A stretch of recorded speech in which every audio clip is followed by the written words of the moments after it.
Plaza. The building you're in is called Asuzi Plaza. Asuzi means obligations and duties. The duties that we perform and the obligations that we have to do as people in the community. So to welcome you, you are very much welcome to this place. We love you and keep coming here. Today's Black History lecture is going to be led by Nana.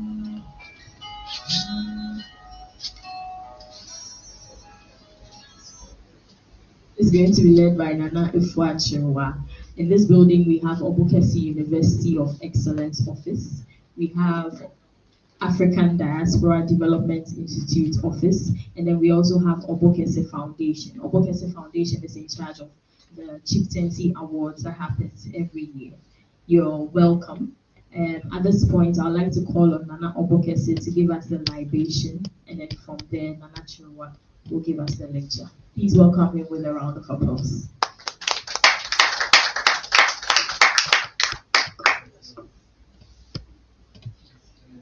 I go. Amen. I go. Amen. I go. Amen.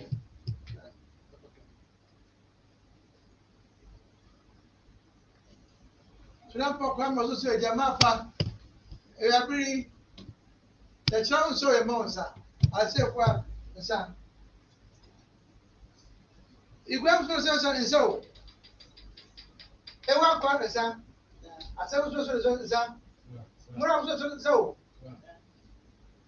we have created a day before aya hima dana efochewa kwa hima atokwa what was that from embassy komo awo nse ya 20 black is human kasi ka ke bufu ina ya maze mo ya go wi asigo wọ́n kasa ma fo ya bri e na fo che wọ́n kasa ma fo e mi na kana mpeni akoko do ngodo atonkwa ohen na ne bi akoko ngodo ya pe na sama fia de e se wo he ba ya be wa bia ya fo so ma he I can't come back here to go back to the yes, yes, paying for that. Oh, yeah, you go watch and didn't cry. I mean, where I come from, I can pour what's money. One share one more year from. Yeah, better, the best of the may you be on the fair. I want to where about lunch. Ma, yeah, where we are going, go back to Janko. I'll put ya from my day. No one's saying. What's he saying? What's he saying? Pa. Yeah. So that's pretty good.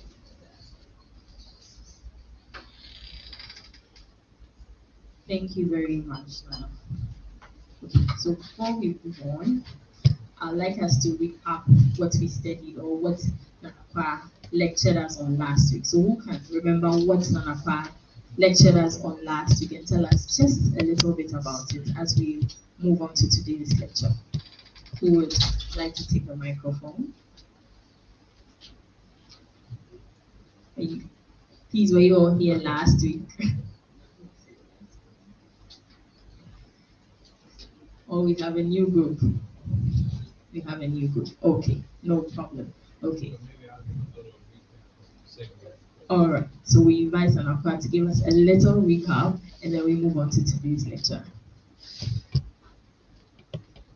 Thank you, Amma. Greetings again. For those that, I'm seeing a lot of new faces, but some people were here last week that are pretending like they weren't here last week, so they didn't have to give a summation. So we know who you are. But the short and long of last week, the lecture was entitled Making the Case for Transformation. So we talked about the history of African people before any encounters with non-African people and all the splendor and glorious communities, nations, and kingdoms that African people had put together before they ever knew that there were any other people on the planet Earth that didn't look like them. Then there came a time where there was an interruption, a disruption, and so we are currently in a state of confusion. And So the case was to make the case for why we should get into a different mindset.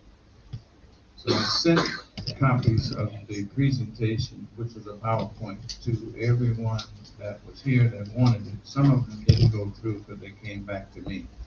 And some of my reading of the email addresses, I didn't read them exactly the way they were written, but I thought I was close. So we still have it so we can get it to them if they would like to still receive it. So it included a number of short video clips, maybe about 10 video clips that weren't me. I was using them as exhibits for what we were trying to make as a point. So that's a brief summation. And so today is actually a continuation of assuming we agree that we need to change our mindset. Then there needs to be things that we do in order to achieve that. Since we're all in Ghana, we believe, and we certainly would suggest, that it's important for us to become thoroughly acclimated to the culture that we are joining, so that we will understand what's going on around us. We will be able to integrate ourselves with it much better and hopefully achieve the ends that we have in mind for us as individuals, for us as diasporans, for us as Africans, along with the Ghanaians that are already living here and have been living here. So this is the first lecture that's leading us into understanding the protocols that are very, very important to African people. And Ghanaians, it's very, very important that we understand the protocol. So before I introduce our speaker, I've been given permission to, I was going to introduce you. Okay, so can I do the little intro that I was talking about? Okay, not yet. Okay. Okay, so with that little summation, Santiwa, let me turn things over to you to proceed with the program itself. Thank you. I want to welcome all of you, those of you who attended last week, and those of you who have come for the first time. On behalf of Craig, the executives, and the COE, we thank you all for joining us once again in what we consider a very important session here. Thank you. And I'll turn it back over to you, sir, and you can do your introduction. Ibrahim is not here, so let's, we want to take this.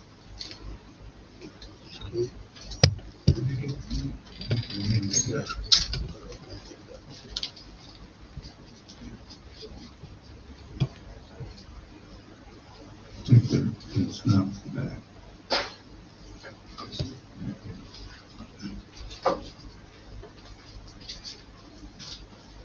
Just as an aside, I'll mention that what Nana Obukesi and I were talking about, he consistent with protocol, he didn't really want to pour libations from here, because the shrine of the place is actually back there.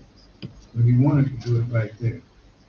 But I thought, you asked me if it was okay if we did it there, but I thought you would miss the whole sense of what was happening, so I suggested that we do it here. So we were deviating from protocol, even with the libation itself. So, Nana Chilwa, is this the time for my little story that we were talking about? Well, we're here to talk about the importance of protocol. And protocol in Ghana is very, very, very important. So if we don't know the protocol, there's a good chance that we're violating many of the cultural traditions without knowing. But I asked Nana Chidwa if I could tell a little real life story when it became clear to me how significant protocol actually is. I wish Nana Duapar was here because it's a story that involves Nana Duapar. So if he comes in the middle, he'll know what we're talking about. I've been a chief since 2004.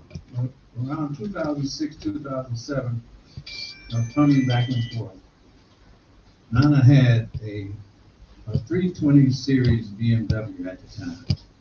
And all of us know the ride from Accra to here. The ride from Accra to here is much, much nicer today than it was in 2006 or 2005.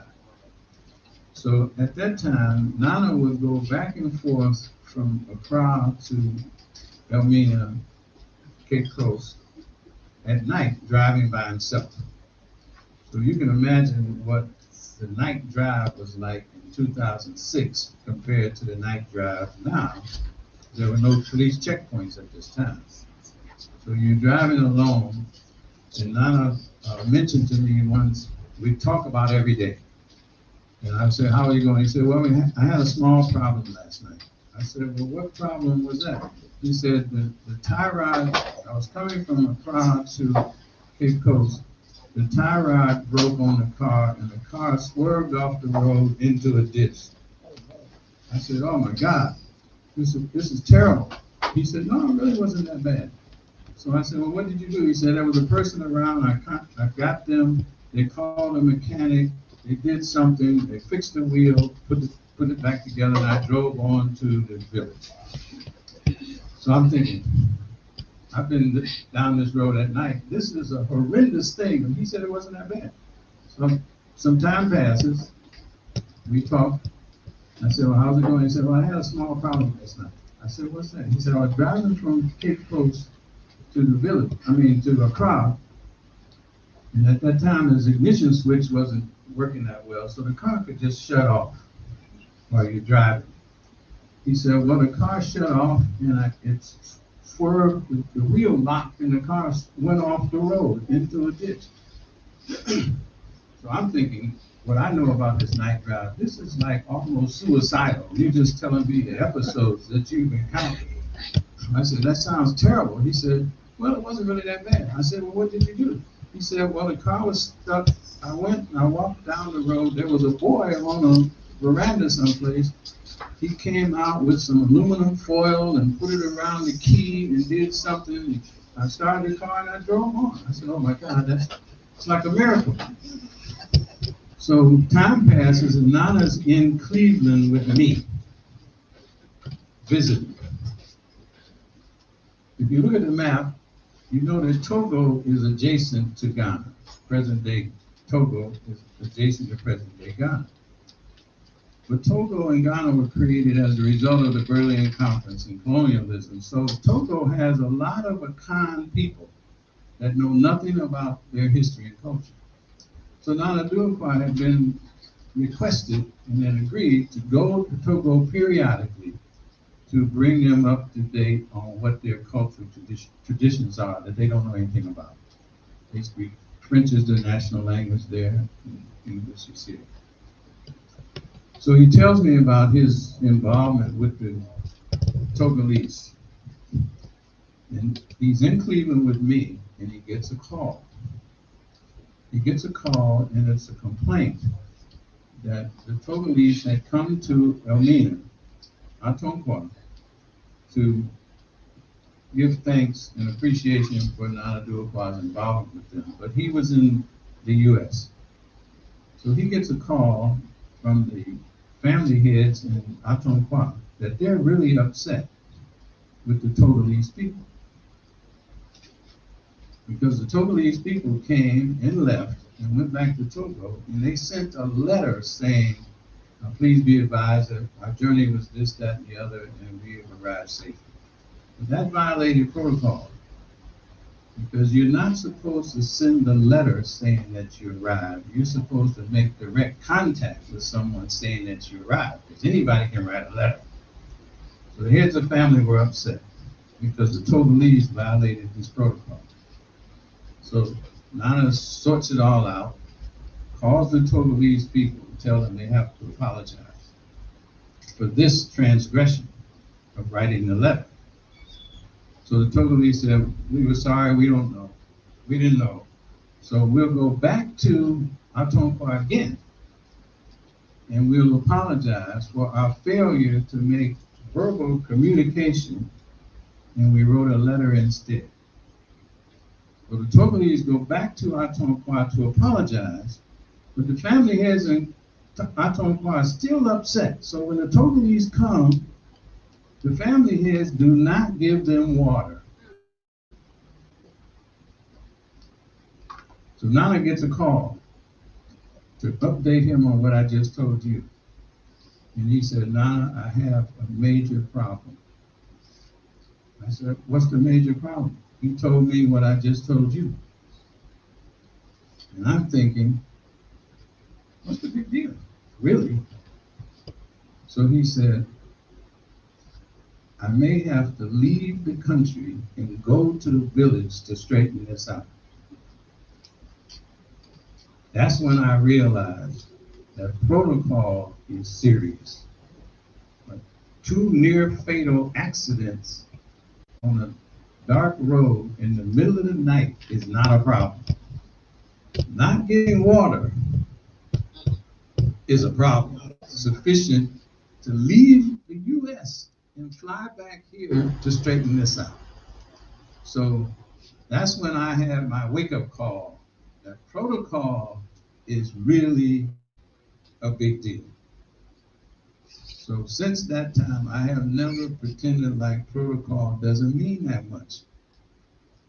Because it meant enough for him to get a ticket to fly back to the country to resolve a problem where the family heads in Atonqua failed to give water to the Togolese people.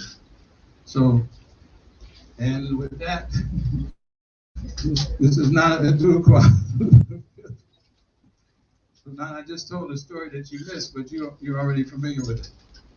So it's in that context that we are privileged today to get some orientation, some instruction, and I think some interactive opportunity to talk about protocol that we should be aware of, protocol that we should understand, and protocol that we should observe. Because the last thing you want to happen is not get water.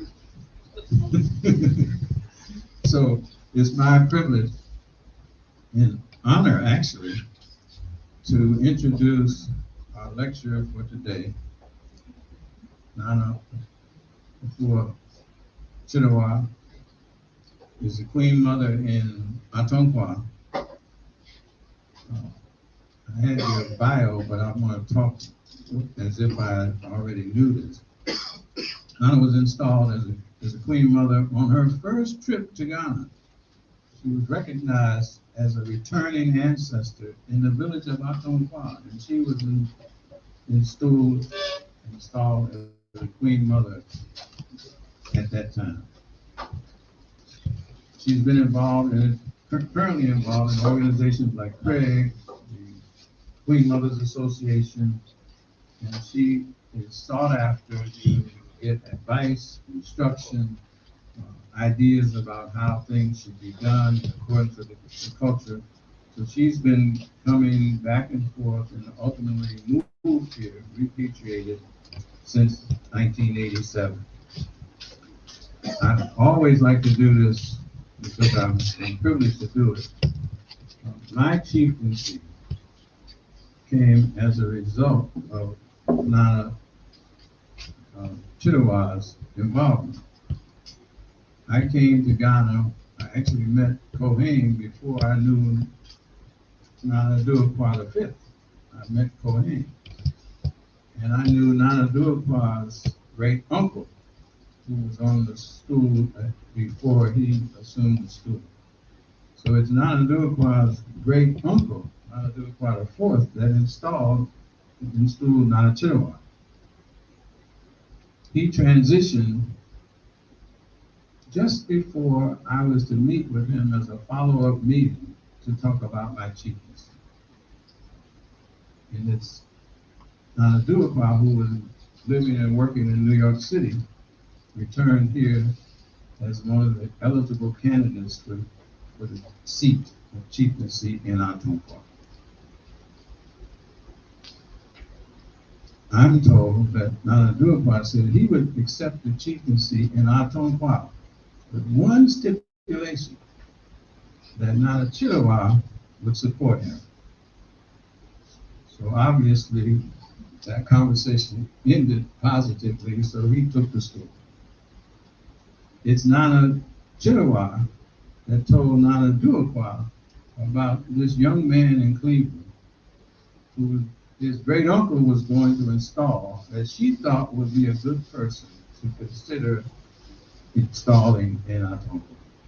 Nana didn't know me. I didn't know him. So Nana Chirawa is the one that has orchestrated all of these events. So I invited Nana Duakwa to the U.S. in 2003. We hosted him. My installation was 2004. So it is with great privilege and an honor that I would like to present our stalwart worker, leader, and architect of so many things, Nana Chirawa is going to be our guest, our lecturer today. Nana.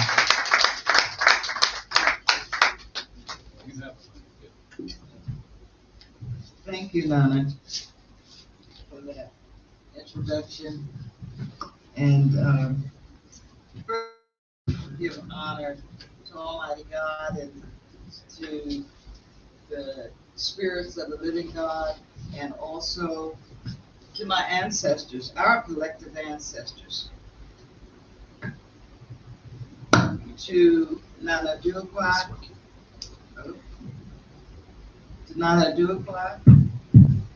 to any other Nana known who are here, I greet you, and all protocols observed.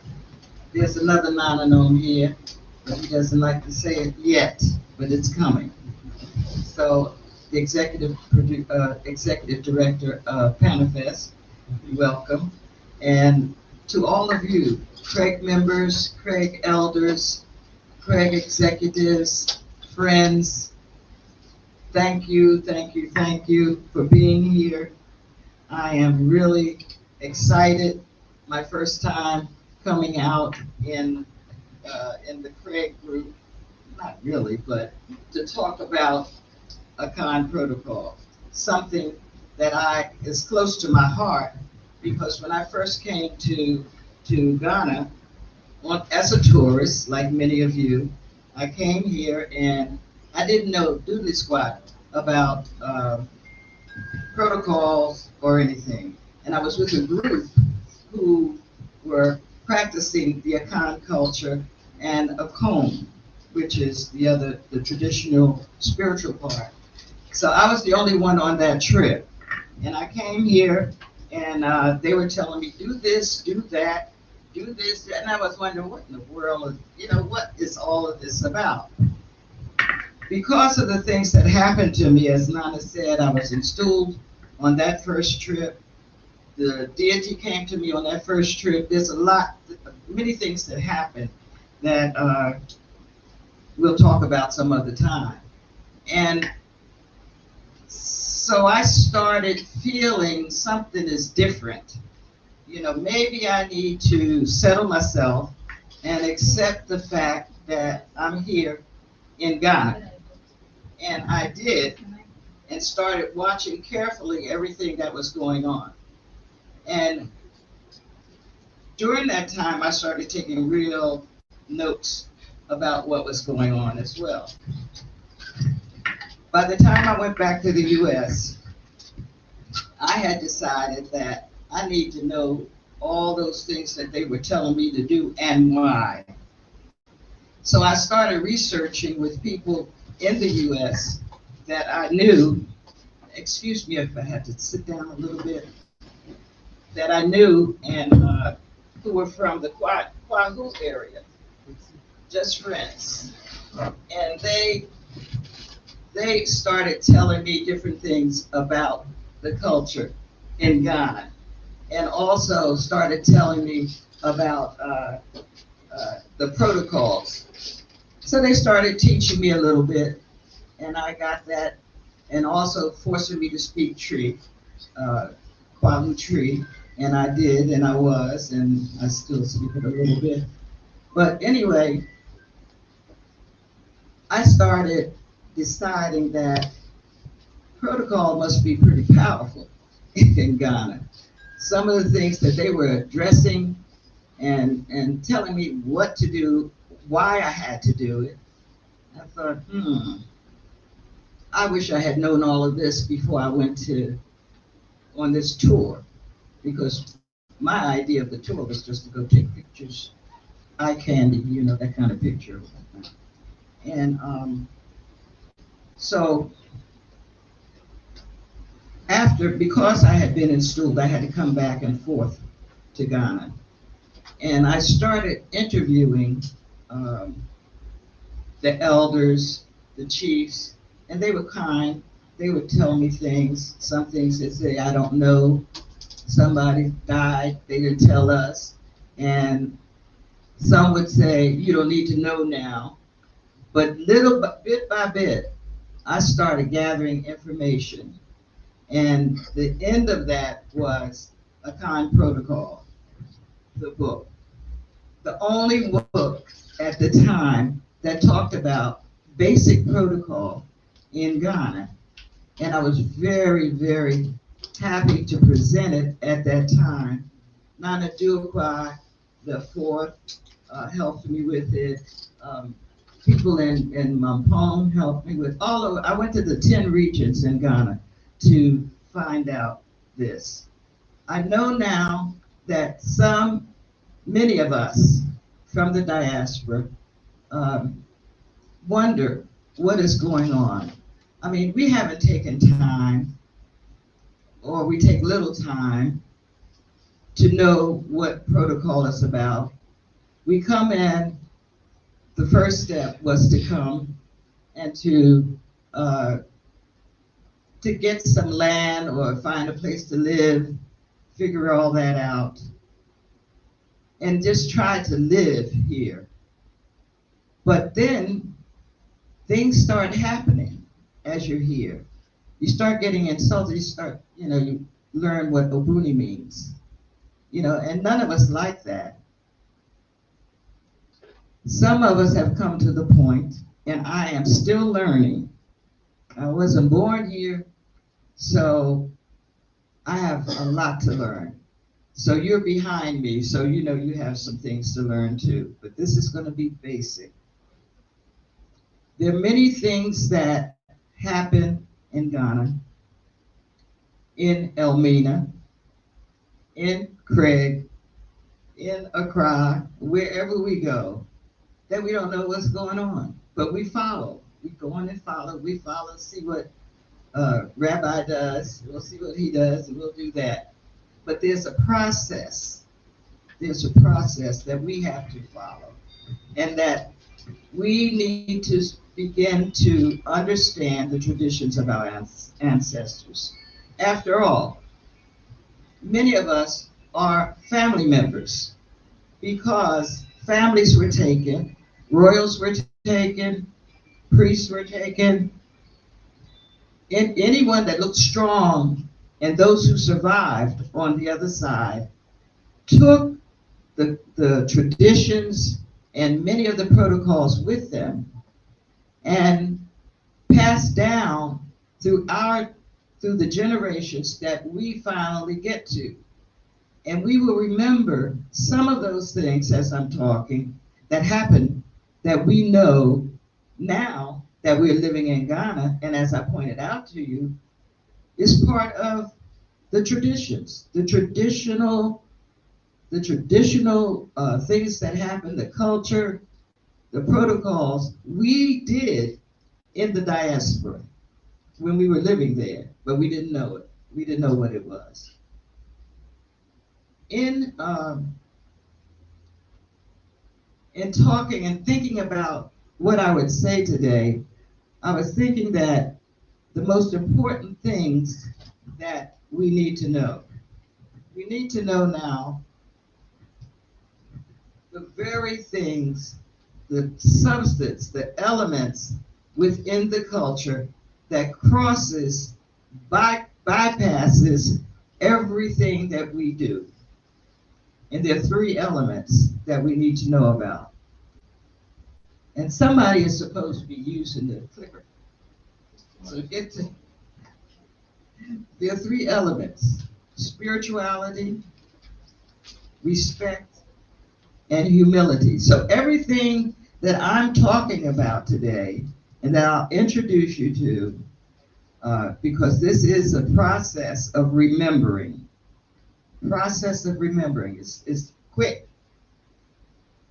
Quick. We have to think about it. We have to want it. We're here. We wanted to come to Ghana. We're here now. Now we're Brunies, but we want to be family members. So this is the beginning, looking at spirituality. On the seventh day that a child was born, we know that we assume that the child is going to stay for a while. So on that eighth day, we move into Edinto. We do a naming ceremony. And at that naming ceremony, which is usually with the parents, a grandparent, with the godparents are there. Not a great big thing, it doesn't have to be great, but the eighth day, that child has to be welcomed into the society and given the rules and regulations, that's what we call them, but they're protocols. Protocols have to be given to that child. Rules and regulations. Eighth day. So you know you're holding the baby. I've done many Edinto ceremonies. You holding the baby and you're talking. Your name is, your grandfather gave you this name. Your name is, and you were born on, and let me tell you about this. We are a spiritual people, and we're talking about, and we're honest people. And we have to be honest all the time. And that's, if you've seen a naming ceremony, you see when they put the water on. Whoever's doing the ceremony said, now this is water. Don't be afraid, say this is water. If it's water, it's water. And then you put the drink on the tongue and you say, now this is drink. It's alcohol. You know what it is. When someone gives you that, you say, this is alcohol. You don't have to be afraid of anyone.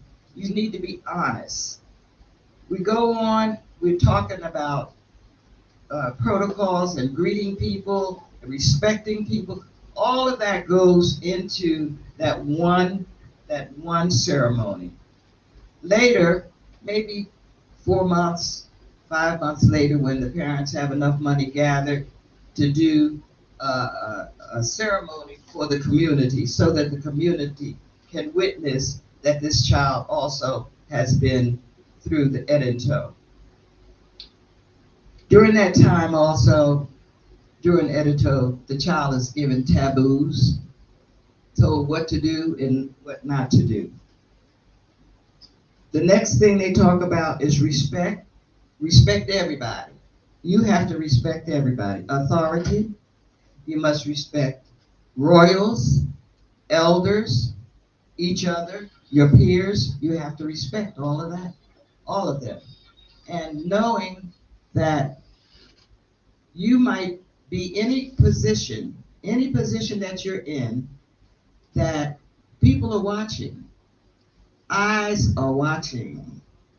We all remember in the diaspora, I remember Miss Livingston, the nosiest lady in the block, Miss Brathwaite, all of them watching as I grew up and telling my grandmother what I did and did not do. The same thing happens as the children are growing up here. This very same thing. The community is always watching because this child may be in line for a stool in line for an authoritative position. But if that child messes up too much, it's the community talks about it, gossip. When my grandmother and Miss Brock got together, I knew that they were talking about what me, Tina, Barbara had done. Gossip. Same thing happens here. When you see two women or three women sitting around talking, invariably, where there are children involved, they're talking about how that child is doing in all aspects of protocol tradition. Yeah, that's a fast one right there. We've got to watch her when she's coming up. Or look at him. Look at him. He's just so arrogant. Look at him. Look, you know. So they're talking. This is from childhood, from birth on. Even when the kid is sliding around on there, you know, trying to get around the wall. Boy, that kid is fast. Only 6 months old, trying to stand up. Watch that child. So all of this is happening. It's happening and it's just a part of life. It's community. Watching what's happening, watching the young ones. Then as you get older, teenage, that thing happens more. Look at him. He like the girls. I made a mistake right there. Like the girls, you know. or watch, you know, watch her. Everybody, the community is watching. I know back in Jamaica, people were watching you. You know they were, and they were telling on you too. In Atlantic City, they were telling on me. Where New York, Mount Vernon, oh yeah, the word got out on what you were doing and what you were not doing and what you were not supposed to do. So we know this. This is ancestral. This is ancestral. This is part of our heritage. We do this, and we don't think about it as part of our ancestral line, of our tradition. The process of remembering is slow. It has to sink in. It has to sink in as we talk about it little by little by little. You'll see so much more that's happening. Humility. Then we get into this person strutting. Watch out, look at that walk. I'm looking at my ward now and how he's turning. He's compelled now. He watched Nana Cry, the way Nana Cry walks. So now I have to tell him, get off your toes and walk straight. Don't move it like that and try to pimp. Because I'm watching him. Yeah, he's doing that now. So you look at all of these things, the way children do it. In fact, the head teacher's here, and he told me, he said, Gildas has another walk. I watch him going across the way. I said, what kind of walk is that? And then he just demonstrated the walk. So this boy is from a royal family. He is from a royal family. So I'm watching him. Other people are going to watch him. Humility. Spirituality, respect. Respect. That's another thing. How do you greet people? Do you greet everybody? So the community is watching this and watching you now, because you're a kid in Ghana. You know, you're small in Ghana. And they're watching you. Watching me too. And if I make a mistake, it's terrible because I'm supposed to know better, because I've studied this. But for you too, because you say, I'm Ghanaian, I'm African, and then you're not doing anything that's looking African, but doing things that you should not be doing, but don't even know it. So this is a process. What we're doing today is learning, remembering our tradition. And some of us have CRS, so it's going to be hard for us, to get it all together. When we talk about humility, we're talking about how we treat other people. The greetings are a major part of humility, because sometimes along the line, you have to greet everybody. And we're going to talk about that near the end as the process goes.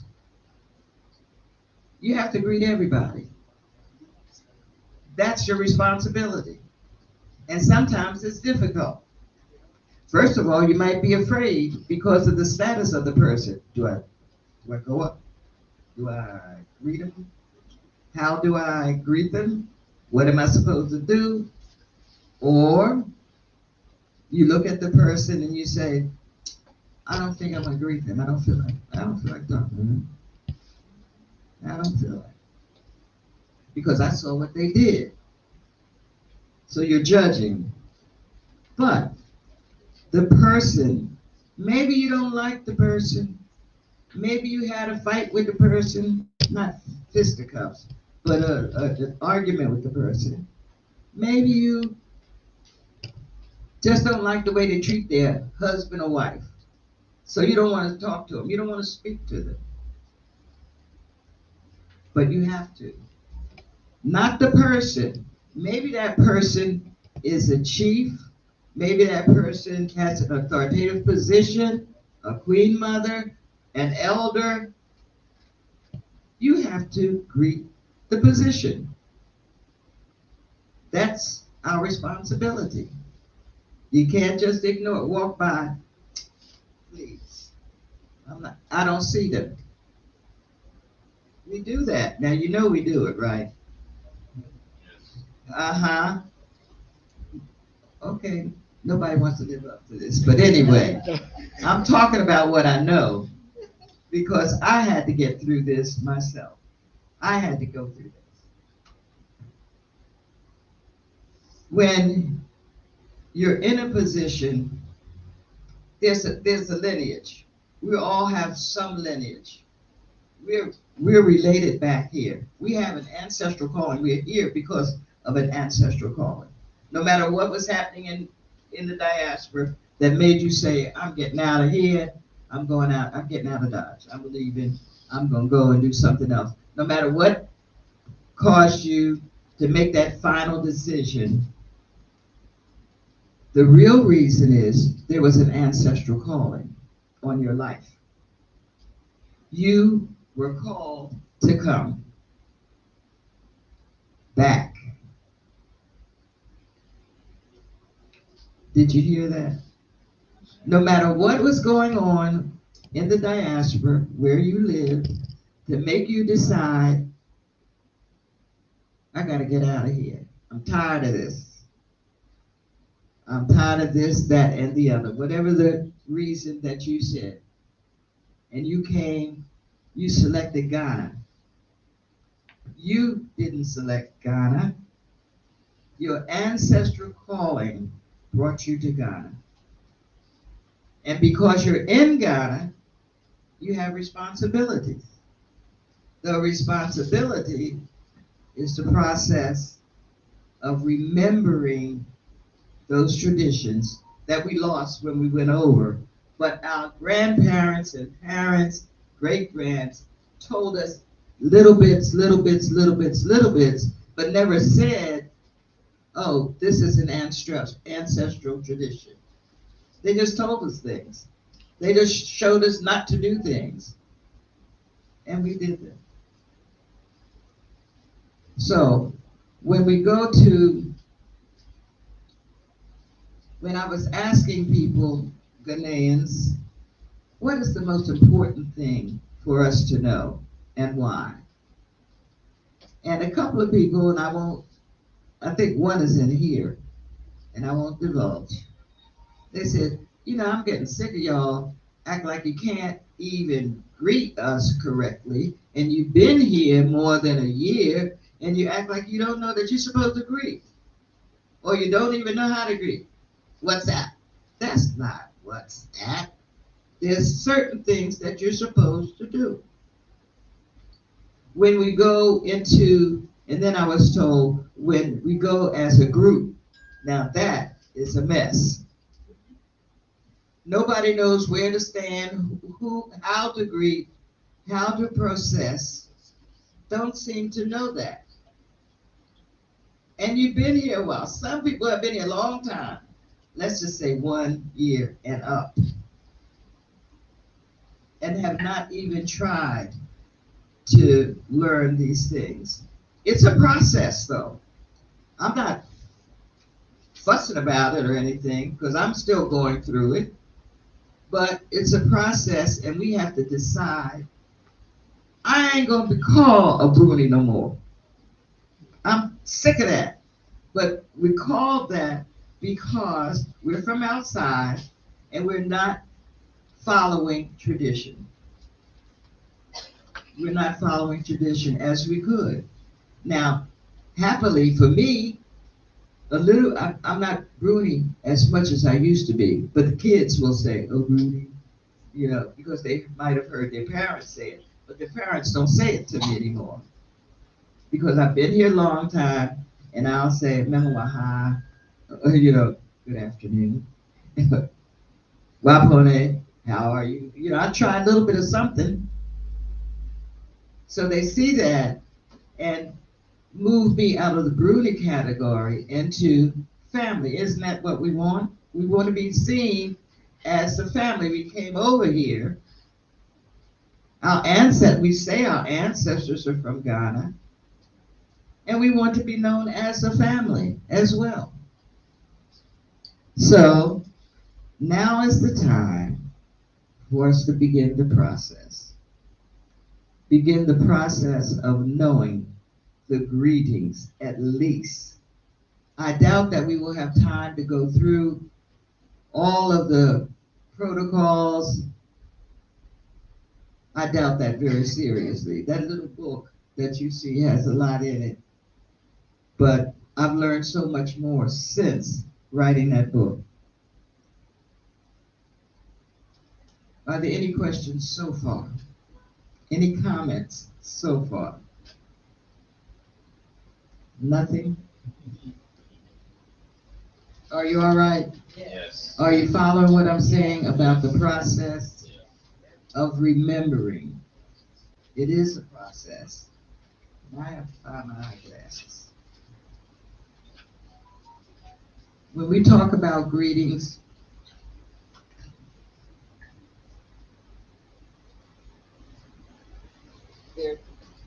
there are 10 things that we have to remember.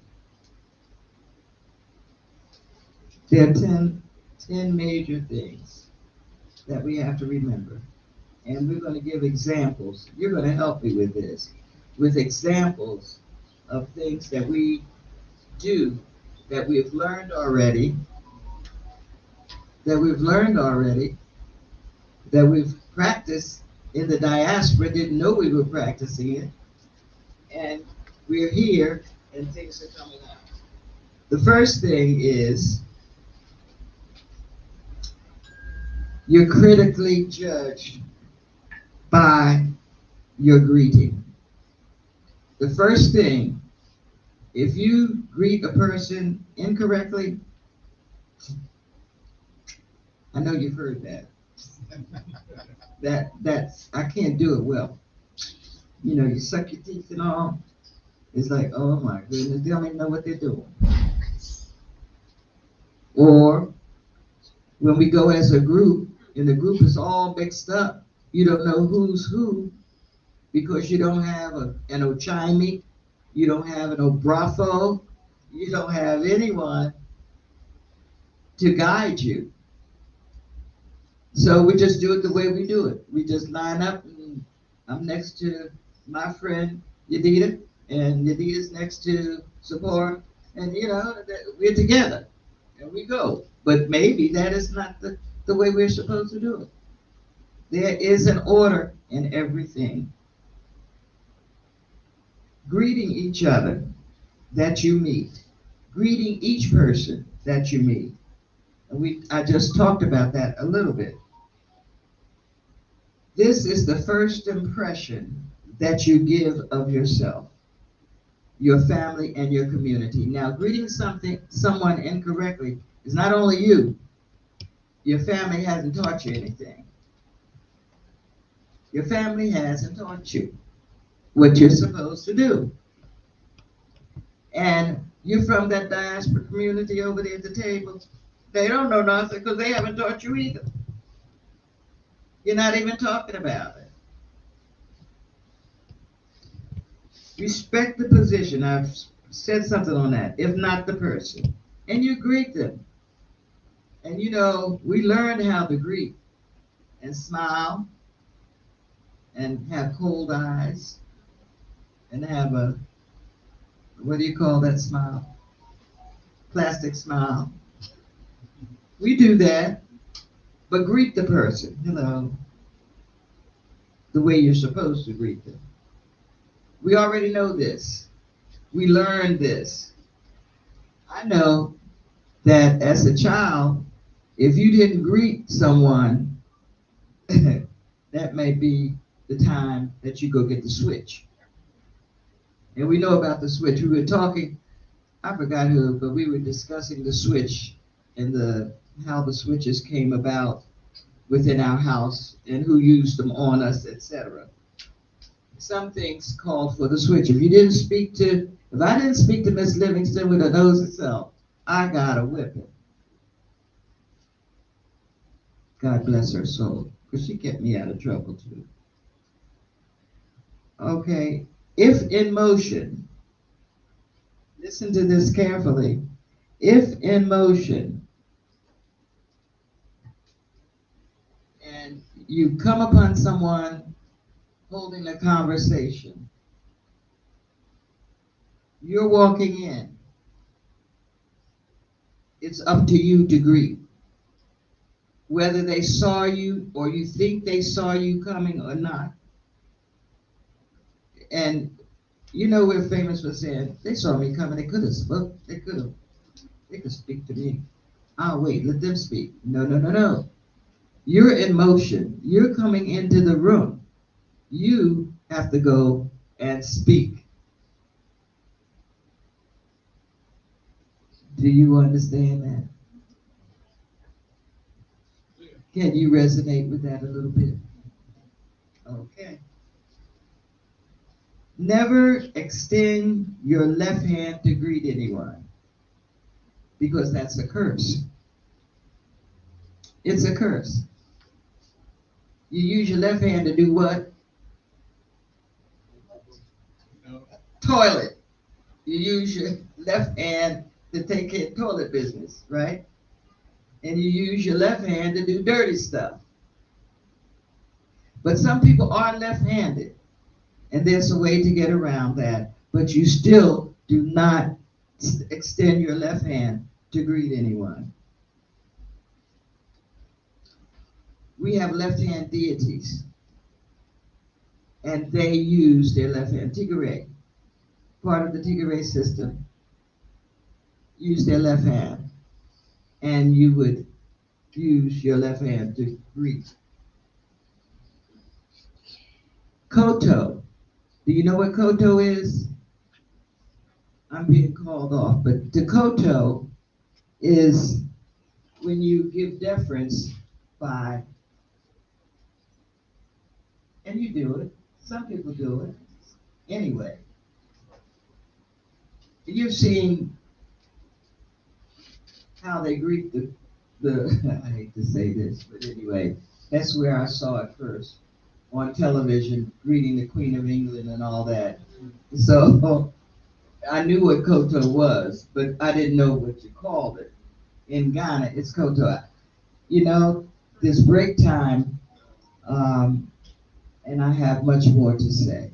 And I'm going to stop right here, let you process some of the stuff that I've said. Just think about it. It's familiar if you remember. It's familiar.